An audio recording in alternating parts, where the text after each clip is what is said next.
السلام عليكم ورحمة الله وبركاته. أهلا بيكم في أولى فيديوهات قناتي، اللي يا رب تقدر تضيف لكم أي معلومة جديدة في وصفات الطبخ والحاجة الحلوة. وبما إن اليومين دول الحاجات بقت غالية، فإحنا هنحاول بقدر الإمكان إن أي حاجة بنشتريها من بره هنعملها في البيت بتكاليف أقل إن شاء الله. وحبيت ابتدي فيديوهاتي بفيديو حاجة حلوة، اشهر حاجة حلوة في البيت المصري الا وهي البسبوسة. البسبوسة اول حاجة هنعملها فيها الشربات، علشان بس عقبال ما يبرد شوية. الشربات عبارة عن كوباية سكر وعليها كوباية ونص مية. ما نحطش عليها بقى لا ليمون ولا فانيليا ولا اي حاجة، احنا بس مجرد ما هي هتغلي هنسيبه دقيقتين يغلي على النار، وبعد كده نطفي عليه بس لغاية لما يبرد. وما بنحطوش على البسبوسة وهو سخن خالص، لازم الشربات يبقى بارد. وبعد كده هو نسيبه يبرد وننتقل لعمل البسبوسة. مكونات البسبوسة هتبقى كالآتي. أنا عن نفسي بستخدم بسبوسة ماركيز، مش والله مش إعلان ولا حاجة، بس هي دي اللي أنا معتمداها يعني في عمايلي. باخد كيس بسبوسة ماركيز، علبة زبادي. السمنة بتتعاير بعلبة نفس علبة الزبادي، يعني أنا بحط سمنة معيارها هي علبة الزبادي. معلقة صغيرة بيكنج باودر، ومعلقة كبيرة جوز الهند. بعد كده هو بنمسك الصينية اللي هنعمل فيها، بنبطنها بالسمنة. زي مثلا ما بنعمل في الكيكة بنبطن بسمنة ودقيق، لا في البسبوسة بنبطن بسمنة بس. دلوقتي هنبتدي نحط المكونات كلها على بعضها. حطيت كيس البسبوسة في الطبق، عليه معلقة البيكنج باودر، عليه كوباية السمنة،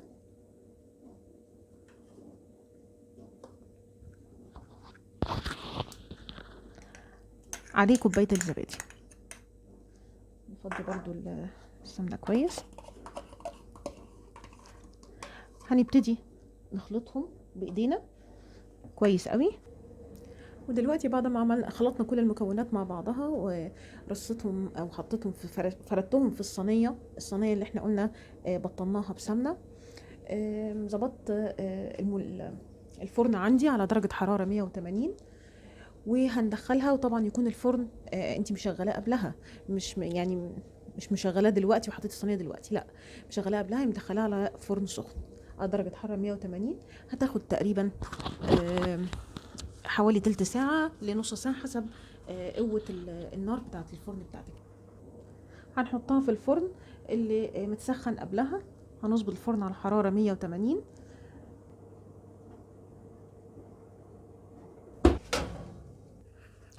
كده خرجناها. احنا لازم نخرجها لونها فاتح شوية، لان لما الشربات بيتحط عليها بتغمق اكتر. وهي سخنة كده هننزل عليها بالشربات البارد. بسم الله.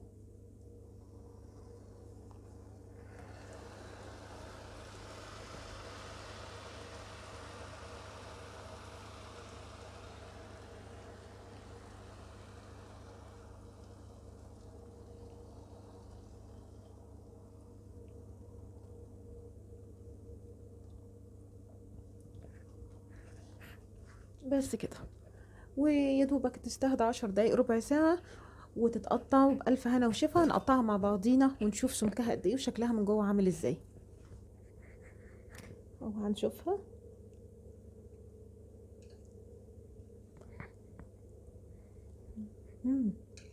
مقولكوش طعمها ما شاء الله جميل جدا، تستاهل بقكم يعني. معلقة كمان.